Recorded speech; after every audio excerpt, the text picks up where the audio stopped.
আসসালামু আলাইকুম ওয়া রাহমাতুল্লাহি ওয়া বারাকাতুহু।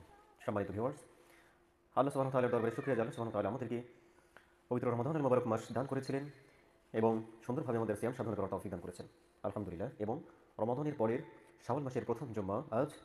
তো আজকের এই জুম্মার কিছু করণীয় বিষয় নিয়ে আমরা কথা বলবো ইনশাআল্লাহ। আমরা জানি আল্লাহ রাব্বুল আলামিন সূরাতুল জুমার মধ্যে বলেছেন, আউযু বিল্লাহি মিনাশ শাইতানির রাজীম, ইয়া আইয়ুহাল্লাযীনা আমানু ইযা নুদিয়া লিস-সালাতি মিন ইয়াউমিল জুমআতি ফাসআউ ইলা যিকরিল্লাহি ওয়া যারুল বাই', যালিকুম খায়রুল লাকুম ইন কুনতুম তা'লামুন। যে হে ইমানদারগণ, তোমাদেরকে যখন জুম্মার সালাতের জন্য আহ্বান করা হয়, জিকিরের জন্য যখন আহ্বান করা হয়, তোমরা তখন তোমাদের সমস্ত ব্যবসা বাণিজ্য অন্যান্য সমস্ত কাজগুলো রেখে তোমরা নামাজের দিকে ধাবিত হও। আর এটি হচ্ছে তোমাদের জন্য সর্বোত্তম কাজ। তাহলে আজকে জুম্মার নামাজের সবচেয়ে বড় শ্রেষ্ঠ কাজ হচ্ছে সলাতুল জুমা আদায় করা, যথাসময়ের পূর্বেই মসজিদে প্রবেশ করা। এবং সেই সলাতুল জুমাকে কেন্দ্র করে বেশ কিছু করণীয় রয়েছে, যে কাজগুলো করলে পরে আমরা অধিক পরিমাণে ফায়দা হাসিল করতে পারবো ইনশাআল্লাহ। যেমন আমাদের করণীয় হচ্ছে, প্রথম যে ফজরের সলাত আদায় করার পরেই যে প্রথম আমলটা হচ্ছে, আমরা সকালের আজকেরগুলো আমরা সুন্দরভাবে আদায় করতে পারি, করবো অবশ্যই। এবং সূরাতুল কাহাফ, আজকে সূরাতুল কাহাফের আমল রয়েছে এবং এই আমলটা আপনি সুবহে সাদিক থেকে নিয়ে সূর্যাস্ত পর্যন্ত আপনি যে কোনো সময় পড়তে পারেন। জুম্মার নামাজের আগে পড়ে নেওয়া ভালো, কারণ পরবর্তীতে হয়তো মনেও থাকে না, শয়তানের অসওয়াসায়, নফসের ধোঁকায়, পরিবেশের ধোঁকায় দেখা যায় অনেক সময় মনে থাকে না, পরবর্তীতে মনে পড়ার পর আফসোস করতে হয়। এই জন্য আমরা জুম্মার নামাজের যাওয়ার পূর্বেই আমরা সূরাতুল কাহাফের আমলটা করবো। রাসূল সাল্লাল্লাহু আলাইহি ওয়াসাল্লাম বলছেন, যে ব্যক্তি সূরাতুল কাহাফ এক জুমায় পড়লো, পরবর্তী জুমার পর্যন্ত আল্লাহ সুবহানাহু ওয়া তাআলার নিরাপত্তার ছায়ার মধ্যে সে ব্যক্তি থাকবে। সুবহানাল্লাহ। এবং দাজ্জালের ফিতনা থেকে আল্লাহ সুবহানাহু ওয়া তাআলা তাকে হেফাজত করবেন। এবং এবং অন্যান্য আরও অনেক ফায়দা রয়েছে। তার মধ্যে যদিও সূরাটা একটু বড় রয়েছে, 110টা আয়াত রয়েছে সম্ভবত। তো সেই ক্ষেত্রে এখানে আমরা অনেক সওয়াব পাচ্ছি আলহামদুলিল্লাহ, প্রত্যেকটা অক্ষরে অক্ষরে।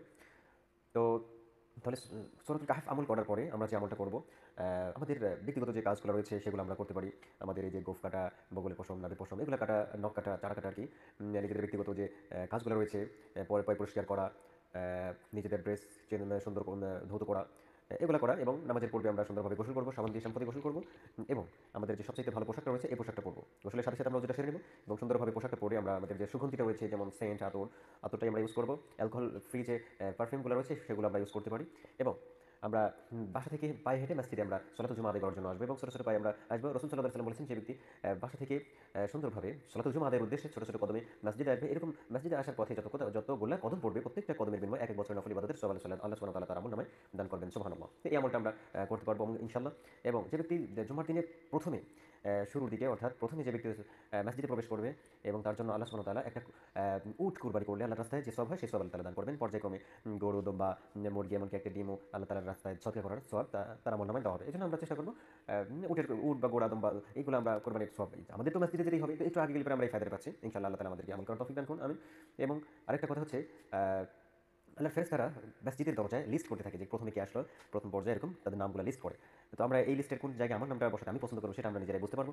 নিজেদের চাহিদা রুচি অনুযায়ী আমরা ওখানে আমাদের নামটা বসাতে পারি। একটু আগে আসলে পরে আমরা আমাদের প্রথম সিরিয়ালের মধ্যে থাকবে ইনশাআল্লাহ। তো এইভাবে করে আমরা মসজিদে প্রবেশের পূর্বে ইতিকাফের নিয়ত করবো, কাউকে না ডিঙ্গিয়ে সামনে যেখানে জায়গা পাবো আমরা সুন্দরভাবে বসার পূর্বেই, মসজিদে প্রবেশ করার পূর্বে আমরা 2 রাকাত সালাতুল তাহিয়াতুল মসজিদ যে রয়েছে সেটা আমরা আদায় করবো। আপনার সময় পেলে আপনি তাহিয়াতুল ওযু নামাজ আদায় করতে পারে। 2 রাকাত নামাজ না পড়ে আমরা বসবো না। হ্যাঁ, ইমাম সাহেবের খুতবা চললে পরে আমরা সেটা সুন্দরভাবে মনোযোগ সহকারে আমলের নিয়তে শুনবো। তো এভাবে করে আমরা সলাতুল জুমা আদায় করবো। খুতবার বিষয়টা আমরা মাথায় রাখবো, খুতবা যখন দেওয়া হয় একেবারে আন্তরিকতা মনোযোগ দিয়ে আমরা খুতবাটা শ্রবণ করবো। তো এইভাবে করে আমরা সলাতুল জুমা আদায় করার পরে আমরা আমাদের এলাকার যে মানুষগুলো হয়তো সপ্তাহের মধ্যে দেখা হয়নি, তাদের সঙ্গে আমরা একটু মত বিনিময় করবো, তাদের একটু খোঁজ খবর নিবো, কথাবার্তা বলবো। এটা বড় ধরনের একটা সুন্নাহ।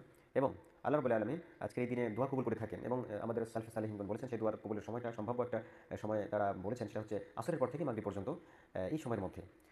এজন্য আল্লাহর প্রিয় বান্দারা কী করতেন না, এই সময় তারা অন্য কোনো কাজ করতেন না, আসরের নামাজের পরে মাগরিব পর্যন্ত বসে থাকতেন এবং দোয়া করতে থাকতেন, জিকির আজকার করতেন।